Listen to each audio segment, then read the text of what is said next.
حسبنا اللہ و نعم الوکیل، نعم المولا و نعم النصیر، ما شاء اللہ لا حول ولا قوة الا باللہ العلی العظیم۔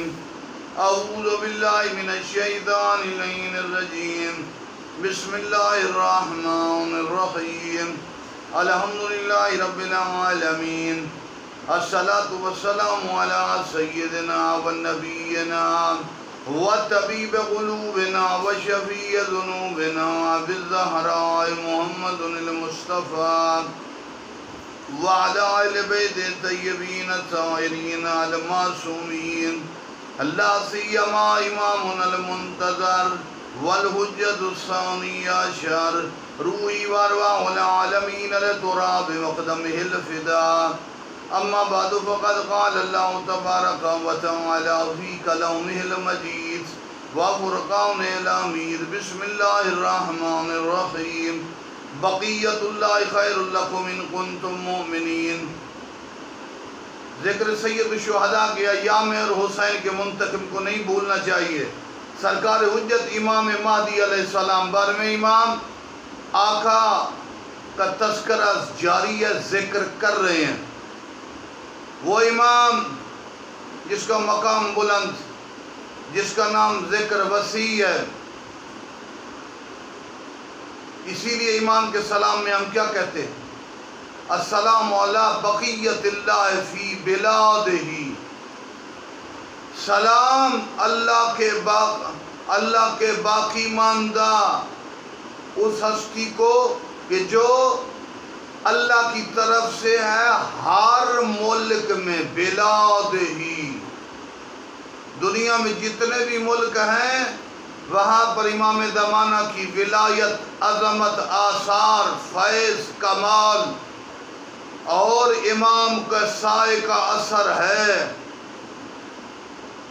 وَحُجَّتِهِ عَلَىٰ عِبَادِهِ، سلام اس امام زمانہ پر جو اللہ کی حجت ہے اللہ کے بندوں پر۔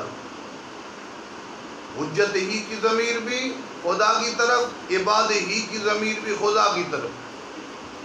وہ اللہ کی ایسی حجت ہے جو اللہ کے بندوں پر ہے۔ السلام علی المؤتمن علی السر،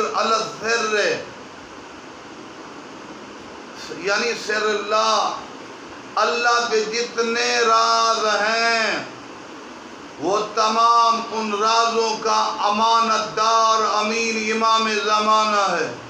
گویا اللہ کے رات کے نزول کی جگہ جہاں اللہ کے راز جمع ہوتے ہیں وہ سرکار امام مہدی علیہ السلام۔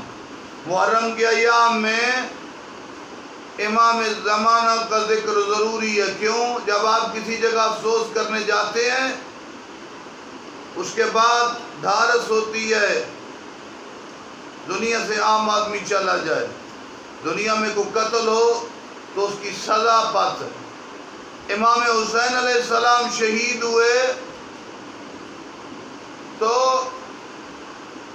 شہادت کے بعد انتقام نہیں لیا گیا، لہذا یاد مہدی جب بھی مصائب ذکر و امام زمانہ کی دعا لازماً پڑھی جائے۔ یہ ہم پیغام پہنچا رہے ہیں، محرم کا عظیم اور بڑا پیغام ہے۔ نماز نہ چھوڑو، سجدہ خدا کا۔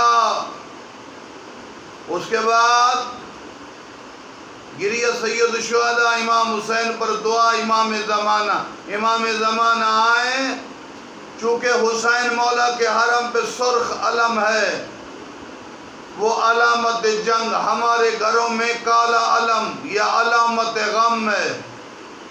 جنگ اور غم اس وقت ختم ہوگی جب امام حسین کا انتقام امام زمانہ لیں گے۔